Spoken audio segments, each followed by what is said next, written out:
Hello, I'm Profile and I'm going to show you how to fix Dirt Rallies 2 force feedback.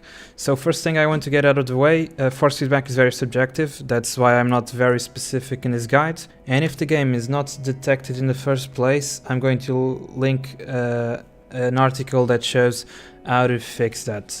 So if you want to have the same wheel lock for every car, you must open your wheels software.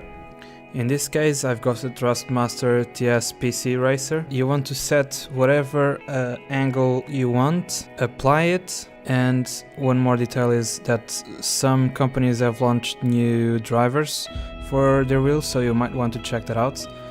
Now this is an important part no matter how you want your wheel. Go to Options, go to Input, there's a Device Settings button. Click that, calibrate device, and follow the instructions. And you should have better force feedback and the correct wheel ratio setup. Next, if you want to tweak your force feedback values a bit, this is what I've read and this is my advice.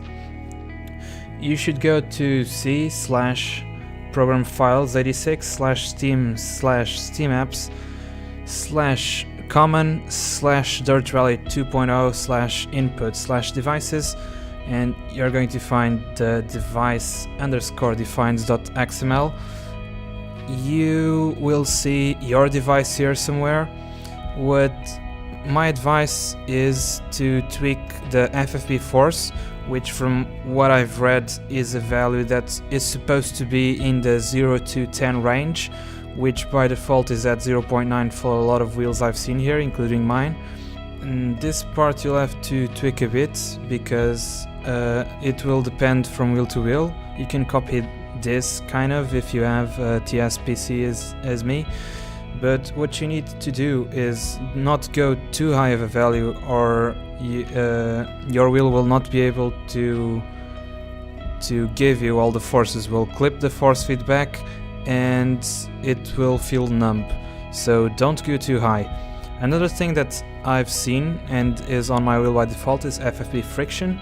I haven't tried without it, but it is recommended in some places to add it, so I've been playing with it and I'm happy with it.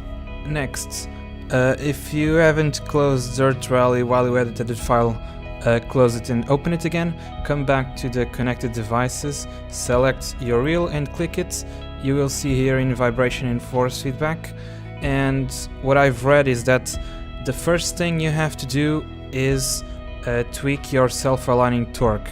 If you have your value of FFB force too high, I definitely recommend to go down with this one.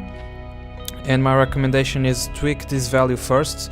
Don't worry too much about the others, just so you know how much force you can put into the wheel without it clipping. From Gamer's Muscle video, I've seen that wheel friction, or from what is experimented, is that wheel friction is pretty much just dampening at this point. So if your wheel needs a bit of dampening, increase it by just a few points, maybe up to 5 or something like that. Try it a bit. In his video he doesn't explain what tire friction does, but he has it at 0, and from my experience that works pretty well. Then suspension, what I've ended up doing was bump it up a bit over self-aligning torque, because on rally you don't want your force feedback to be so strong that you have to struggle against the wheel, because you usually will be struggling against the car. So what I've done is 8 gives me a somewhat light wheel with just enough detail to know what I'm doing, and I bumped suspension a few values above the self-aligning torque, so for example, when the wheels grip up, you will feel it a bit more in the wheel and know you can use that grip to turn it more. Then I put collision at the same, and collision will basically be your preferences as suspension. You can choose whatever value, just remember that when you collide against something it can give you a big jolt on the wheel, so be careful with that. And then I left soft lock at 100.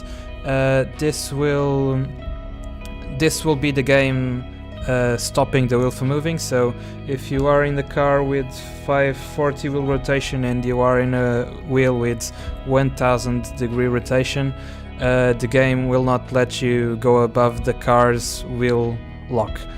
And for this to actually work, you'll have to change another setting. I'll be there in a second. And my recommendation is turn steering center force enabled. I turned this off. From my experience, it doesn't add anything. It seems a bit artificial with it on, but I haven't tested it a lot. So you might want to play with it a bit, but I'd say leave it off for now. And one last thing, for soft lock to work, you have to come here to advanced settings and enable soft lock here at the bottom. So I hope this was helpful for you guys. Thank you for watching. Happy rallying.